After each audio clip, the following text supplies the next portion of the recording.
Hello, my name is Larry Kiechle. I'm a postdoctoral fellow at the Consortium for History of Science, Technology, and Medicine located in Philadelphia. Welcome to our podcast series.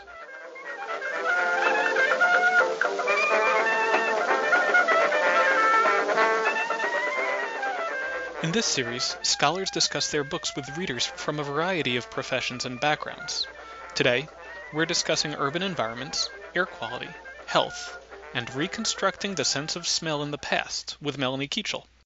Melanie is assistant professor of history at Virginia Tech and author of the book Smell Detectives, an olfactory history of 19th-century urban America. Smell Detectives follows the 19th-century Americans who used their noses to make sense of the sanitary challenges caused by rapid urban and industrial growth. Believing that foul odors caused illness, medical experts and ordinary people alike equated the new and stronger stenches of overcrowded cities with disease and danger, and so they attempted to make cities healthier by detecting and then mitigating the most menacing odors. Joining Melanie to discuss her book are Gary Burlingame, Director of the Bureau of Laboratory Services at the Philadelphia Water Department, Robert DeSalle, Curator of the exhibit Our Senses, an Immersive Experience at the American Museum of Natural History, Allison Goldberg, a pathologist at Thomas Jefferson University Hospital, and Richard Taylor, Associate Professor of HVAC Technology, Heating and Design at Penn College in Williamsport, Pennsylvania.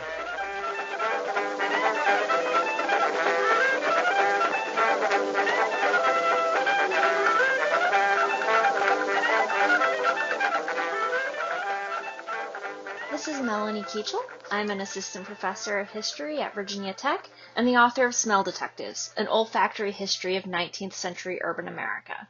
I want to thank everyone who took the time to read Smell Detectives and record your fascinating questions. They were really great for me to think about, and I'm excited to respond to them now. I'm also really thankful to the Center for Histories of Science, Technology, and Medicine for putting this podcast together. I think it's a great way to connect authors with readers, and I hope that you will enjoy listening. Our first set of questions comes from Gary Burlingame of the Philadelphia Water Department.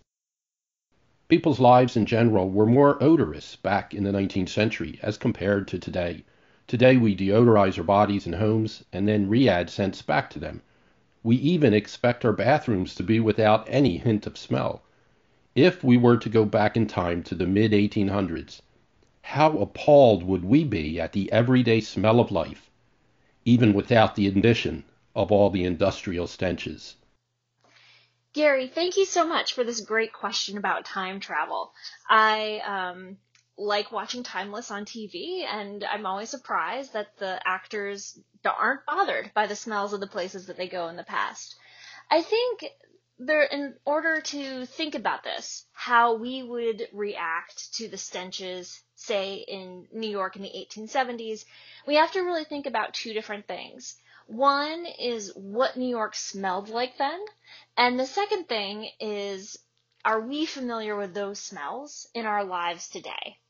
The second thing is really important because a lot of how we react to odors is determined by what odors we're familiar with. Therefore, we can identify them. We tend to not be so worried by them.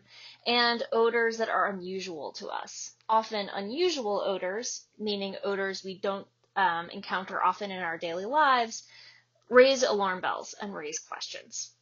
So in thinking about New York in the 19th century, but we could also think about Philadelphia in the 19th century.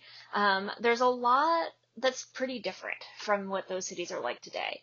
The first thing that we have to keep in mind is that most transportation is powered by horses. So that means not only are there horses everywhere in the city, but there is also a lot of horse manure everywhere in the city. And that, of course, smells. I grew up on a farm, so the smell of manure doesn't bother me. I'm really familiar with it. But for most city dwellers, that's not a normal smell. So if we were to go back in time, we would be able to identify the smell probably. Most people know what manure smells like, but we'd be astounded by the fact that you can't get away from the smell and that it's everywhere. It was a really strong smell in 19th century cities. On the other hand, I think we wouldn't be surprised when we went into people's homes by the smells that we encountered. There'd be smells that are different from the smells that we have today, but as you mentioned, we spend a lot of time today in our homes with trying to deodorize spaces. Now we have Febreze, but in the 19th century, people were also working really hard to control the smells of the spaces in their homes. They didn't have Febreze, but they did have a number of different things, the first of which are fragrant plants. And so if we went back into 19th century homes, I think that we would encounter far more fragrant plants than we do in your average home today. I'm sitting in my home right now and there is not a plant in sight unless you go outside. The other thing that we would find is that Americans in their homes were working really hard to control odors by taking trash outside immediately, and also by using disinfectants. The primary one is something we don't use that often anymore, but it's whitewash. And whitewash, I've often thought of it as a paint, because it was, people would paint it on their walls, but the ingredient in whitewash that gave it that white color was lime. And lime is, we know, something that arrests decomposition. And so using whitewash liberally in the home was something that people did not only so things would look good, but also in an effort to control odors. So those are just two things to get you started, but I'm sure you can imagine many more smells in 19th century cities and how similar they are to what we smell today and how appalled or familiar you would be with those smells going back in time. Throughout history, our attitudes about the human sense of smell have changed. Some have thought it was a sin to focus on our sense of smell, or that the human sense of smell was simply left over from evolution, such that we should no longer be relying on it, since we now walk upright rather than with our noses to the ground. And then others romanticized it because of its ability to recall powerful memories. In the 19th century, as this common sense became valuable in improving the healthful environments of our cities, what were the medical and psychology communities teaching about the human sense of smell? What were poets writing about it? Did this help or have negative impacts on the use of this valuable common sense to bring about good changes in our cities? Thanks, Gary, for another really great question here. I think this is an important one to think about. How did the medical community, the psychology community, the literary community think about smell in the 19th century? How is it different from what was going on before and from what is going on today? Certainly the 19th century is not the first person that everyone noticed their sense of smell. You're right to think that scientists were really curious about this, especially as they made advances in understanding the respiratory system, understanding our biology. There were lots of questions that people had about how, in fact, odors are generated, what are odors themselves, and also how do we sense smells using our noses. Everyone knew that you use your nose, but beyond that, there wasn't really a clear understanding of how the sense of smell operates within the human body. And there were lots of different theories that people came up with. There wasn't any conclusive idea in the 19th century, so I can't pinpoint you to one or another. In the early 20th century, that research really gets off the ground. I will point, however, to a few different approaches that came out as people were playing around with their senses, particularly the sense of smell in the 19th century. One idea that was created, particularly later in the 19th century, as people were working hard to banish smells from American cities and cities elsewhere, was that the sense of smell can be a source of pain, but it's also a source of great pleasure. Fragrant flowers are wonderful. I will admit that I am a big fan of lilacs. Every spring, I will stop to smell a lilac in bloom whenever I pass it. And as odors were being banished from the cities, people began to worry that this movement was going to go too far, and in fact, it would remove all odors from American cities. One of the responses that people came up with was the idea that we should be able to go to smell concerts in the same way that we can go to music concerts, that we could really indulge our senses, indulge the sense of smell at a smell concert. This was the idea, in the same way that we indulge our sense of hearing when we go to a musical concert. I don't know that any smell concerts were ever put into place. I just read ideas about this, not accounts of anyone who attended one. But I think that was a really interesting idea, the way in which people were thinking not only about the sense of smell, but also, importantly, how can we embrace, how can we enjoy our sense of smell? And to think about poets, there's quite a bit of poetry. It was one of my favorite research finds that I like to share in the book about smells. One of the things that I was really astonished to find were a lot of poems about plumbing, which often commented on smells that would come from plumbing. Another thing that I was really intrigued by, and I think this is probably the most important poetic contribution to smell, at least that I can think of for 19th century cities, is Samuel Taylor Coleridge's poem, Cologne. It's a short poem. It's 12 or 16 lines in total. But what it's about is an industrial city, Cologne, and how much that industrial city stinks. I would use this poem now as an environmental historian to talk about how people are grappling with pollution. One of the things that Coleridge writes in that poem is that Cologne is a city of 72 stenches. That's what he says he could count in the city. And he also talks about how lots of things are being dumped into the Rhine River, which runs through the city of Cologne. The poem ends by asking, who's going to clean the River Rhine? And that was a really powerful question. The reason I think this poem is so important is that it was widely known in the 19th century, and it became shorthand for a smelly city. And so people writing about cities, writing about city smells, were talking about whether their city was better or worse than Cologne. And most of the references I found are people who are using Coleridge's poem to say 72. Ha! That's very few compared to the number of smells that we have here. So I think these different ideas, these explorations of the sense of smell, which were happening within the scientific community, within the literary community, and those two communities are not walled off from one another. There's a lot of overlap in the 19th century. Those explorations were really important to people who were thinking about smells, who were trying to make a change, make differences. Some of the poetry, like the poetry about plumbing, actually helped to promote this new technology and encourage people to incorporate it into their homes. But I don't think that we can say overall that this exploration helped or hurt how people use their sense of smell. It's really a reflection, I would say, of how people were thinking about smell, thinking with smell, and using it in their lives. But thanks. It's a great question. Next, we have questions from Robert DeSalle of the American Museum of Natural History. Animals smell things differently than we do because they have different odorant receptors.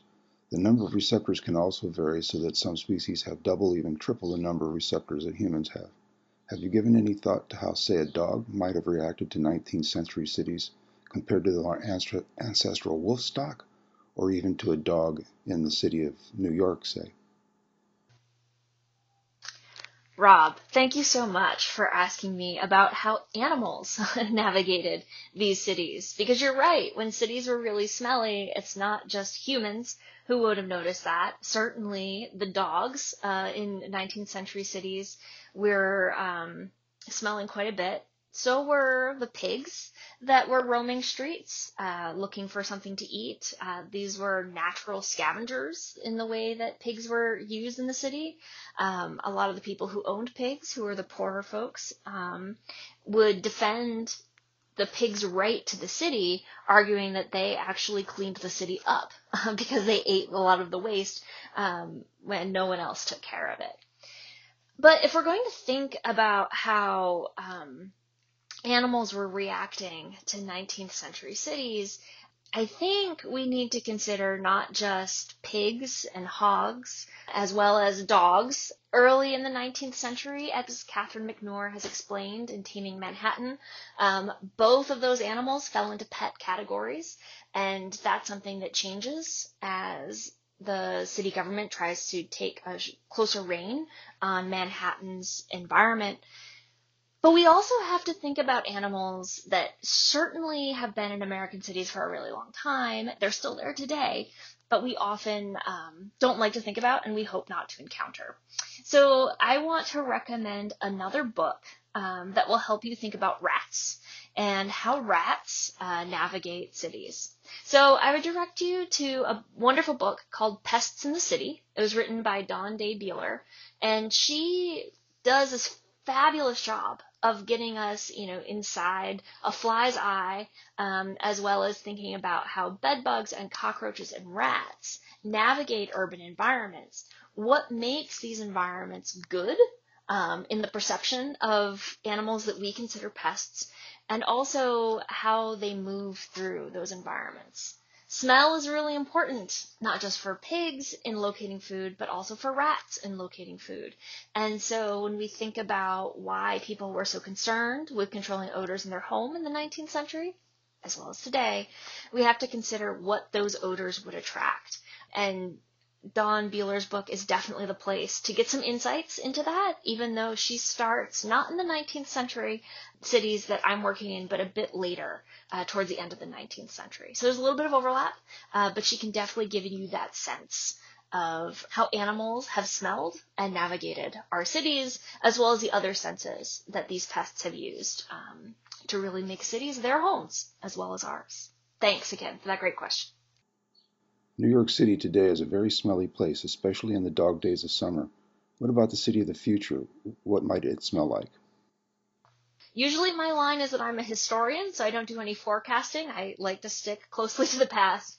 But one thing I can say for sure is that how cities smell, whether in the past or in the future, is dependent on what humans and what others are doing in those cities.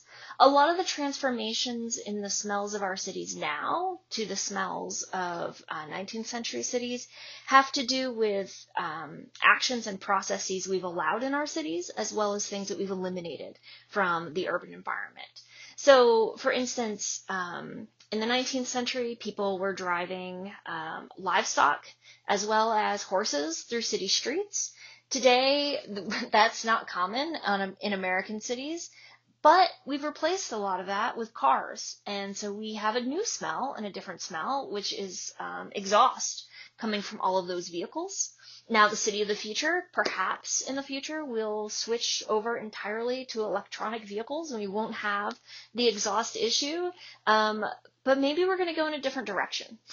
Whichever one of those things we do, and it could be that we for some reason decide to bring horses back into our cities, that's going to affect in large ways what our cities smell like. The other thing that I think is important to think about, and you point to it, is, how cities are really smelly in the dog days of summer when it's hot, because the sun and heat do make decomposition go faster, things smell stronger. So one thing I think we really have to grapple with if we want to extrapolate into the future and think about what the future cities might smell like in the future is how climate change is going to affect the ambient temperature and the average temperature of our cities in the future. If New York City heats up and has many more dog days of summer, defined by the current standard, if those days are more frequent, those really hot days, then it may be that New York City will be a lot smellier. Not that there's like a net increase in smells, but that there are many more days when the city's stenches are released fully. Of course, we can do other things in our environment, and another thing that we could do is reverse some of the early 20th century's attempts to move all plants out of cities. And if we bring fragrant plants back in and plant them everywhere, which is an ambitious idea, but since we're imagining the future, we can imagine anything. So say we bring lots of fragrant plants back into the city. that can make the city smell a lot better, potentially, than it does now. In the heat of summer, those fragrant oils would also be released in much stronger concentrations, and maybe that could counteract. One thing that we have to keep in mind with our cities is that they're smelly places, but there are lots of smells, both good and bad. And so in thinking about what we want our cities to smell like, what we hope the cities of the future will smell like, we have to think about what we can do to contribute to those odors. It's a really great question and fun to think about. Our next reader is Allison Goldberg, a pathologist from Thomas Jefferson University Hospital. I found the concept of smell as it relates to power a fascinating component of smell detectives. The idea that everyone can smell means that the ability to complain about foul smells is fully egalitarian.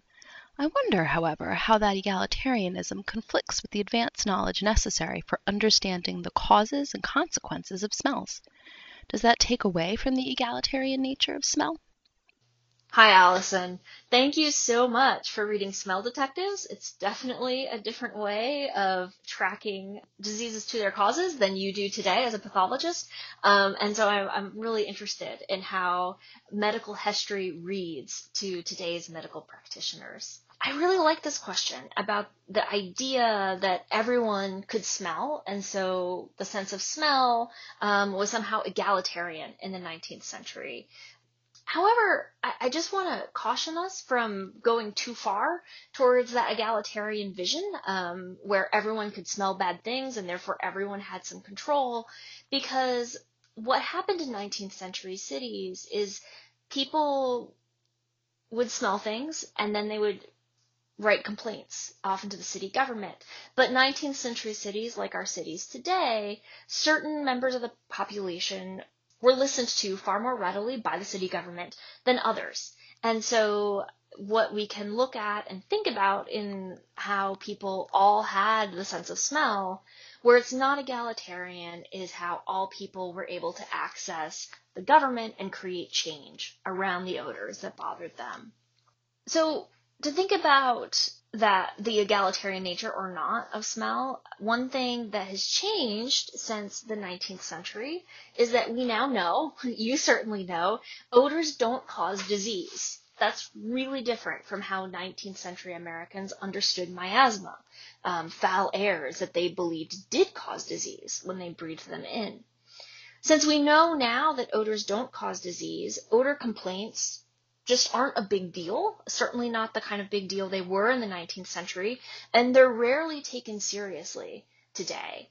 In some places where we have odorous industries that use a lot of chemicals, smell complaints will be taken more seriously, not because there's a fear that they cause disease, but because there's an understanding that those odors are related to chemical releases and chemical pollutants. There's also a movement, and I think this might get back towards the egalitarian idea that you were pointing out. There's a movement that started now, it's ongoing among citizen scientists and lay observers who are concerned about air pollution, to keep odor logs. And what they do is something that is really recognizable to me from reading about smells in the 19th century. In odor logs, people will record date, time, wind, and temperature, and of course, what smells they find in the air. And they do this, keep odor logs, in order to identify a pattern and a problem, particularly when the local government or the local industry isn't listening to their concerns. So I've heard about odor logs currently being kept in New Orleans, also in Pittsburgh and in San Francisco.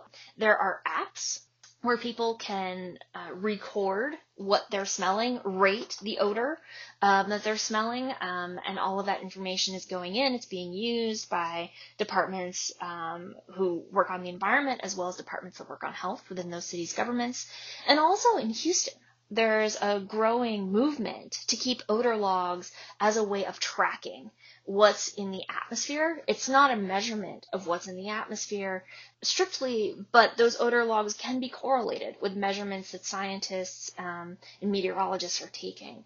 The idea that a lot of these different groups, many of them citizens, have in keeping odor logs and in regularizing this practice is that they, much like the smell detectives from the 19th century, can leverage their own bodies and their own experiences of the urban environment in order to make the urban environment better for everyone. And so, yeah, there's still an egalitarian bit to the fact that we all have noses and we all have a sense of smell. Smell Detectives talks of the frustrations both scientists and lay people faced in improving their environments. How do you think their struggles could inform today's efforts towards cleaner air and water? Oh, this is a great question, Allison. As a historian, it really speaks to me. How can we learn from the past? So yeah, I do think there's a lot that we can learn from what was going on in the 19th century and how both scientists and lay people were struggling to improve their environment. One thing that strikes me as being particularly important is that the moments when I found smell detectives, that includes both officials, health officials, scientists, as well as lay citizens who are concerned about a smell, when they were most effective in getting change is when both officials and scientists, as well as lay citizens, were working together and collaborating, right? Bringing their different types of knowledge together. So I want to refer back to the odor logs I just mentioned, because this is something where I think people are not doing the exact same thing that was going on in the 19th century, but they do have a similar idea, right?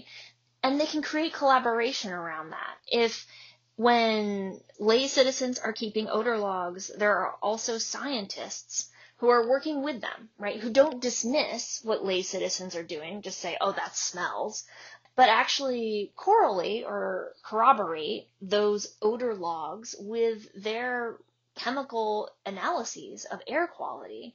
There are opportunities for people to come together, right? For us to mobilize both scientific knowledge and lay knowledge at the same time in order to work on having cleaner air, in particular, when we think about odors, but also cleaner water, right? If you keep a taste log about how your water tastes, what your water looks like, and scientists are also measuring the water quality, you can put those two together and use both sets of information as data. I think that's one of the things that's really important, and that's one of the things I hope practitioners of science today could get from reading about the struggles of smell detectives in the past. Thanks so much. Finally, we have questions from Richard Taylor from Penn College. How does the evolution of ventilation standards crafted by the American Society of Heating, Refrigeration, and Air Conditioning Engineers correlate to the developmental work of the smell detectors? Hi, Richard. Thank you so much for reading. I got really interested in the history of ventilation, as you might have guessed, while I was writing Smell Detectives, because smell is absolutely connected to the air, and a lot of the people who were concerned about odors in their homes were also concerned about how to have fresh air, and if they had enough fresh air in their homes. This is something that really picked up at the start of the 19th century as scientists figured out how respiration worked much better than they had understood it before. So the American Society of Heating, Refrigeration, and Air Conditioning Engineers comes into existence after the end of my story, but the ventilation standards that they pass, are picking up on ventilation standards that had been put into practice, but weren't exactly standardized across the 19th century. And I do think that there's a close connection with the work of the smell detectives there. So early in the 19th century, as that knowledge of respiration gets better, people were doing a lot of calculating, mostly scientists were doing this calculating to figure out how much air a body needed and how much air a body corrupted. So the idea there was that when you breathe in, your body takes in the oxygen, and when you exhale, your body releases carbon dioxide. Carbon dioxide, a lot of physicians and scientists felt, was dangerous to human bodies. So the concern was that if you were in an airtight space, that carbon dioxide that you exhaled was going to build up, and eventually you'd be breathing in poison. They called it vitiated air, and they also thought they could smell that air, that it had a fusty smell that was identifiable. So if you went into a bedroom that had been shut up all night, that's the stale air smell that you would smell in the morning. So these physicians, as they're doing all these calculations, start making the first calculations about how much space, how much airspace needs to be in a room in which people live, and how much space you need as the number of people in that room multiplies. Then, of course, they begin thinking about ventilation, how to move air in and out of the room in the most effective ways. And so they start creating guidelines early in the 19th century that get written into a lot of architecture manuals as well into a lot of domestic advice. But I'm not sure that most Americans were following that advice or even were able to measure the airspace that they had and the spaces available to them. This is especially true when we think about crowded tenements within any of our cities, where lots of people were cramped into very small spaces, and ventilation was a concern that doctors had. It was also a concern that many of the residents had, but they didn't have control over the ventilation. And so to deal with that, the government got involved with creating tenement acts in New York City, which tried to make ventilation better within those crowded spaces. But I'm not sure it addressed the root cause, which is that there were too many people within that space.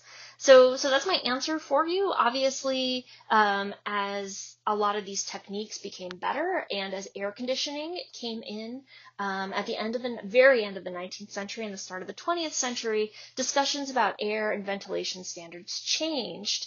So that now when people talk about fresh air, particularly people in your line of work, what you're talking about is how much air moves through a space within a particular amount of time.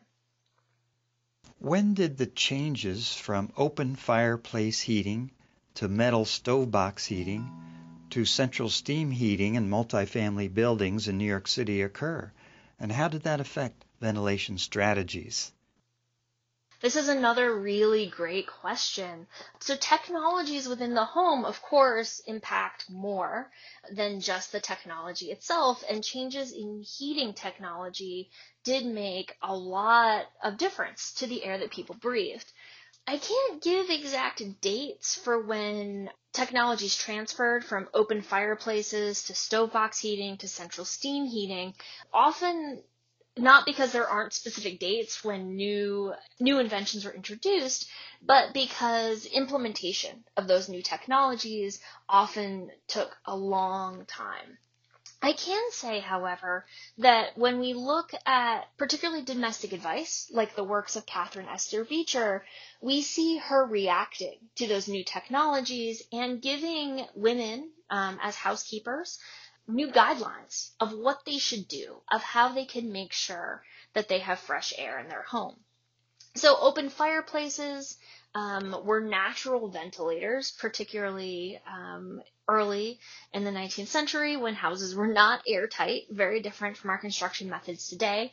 Open fireplaces weren't great for heating homes because they, be warm right next to a fireplace. But what they do is they create a draft. They draw in lots of oxygen, so they draw in air, through those rickety walls, around the windows and around the doors, through every airspace that they could, and then push air up and out through chimneys.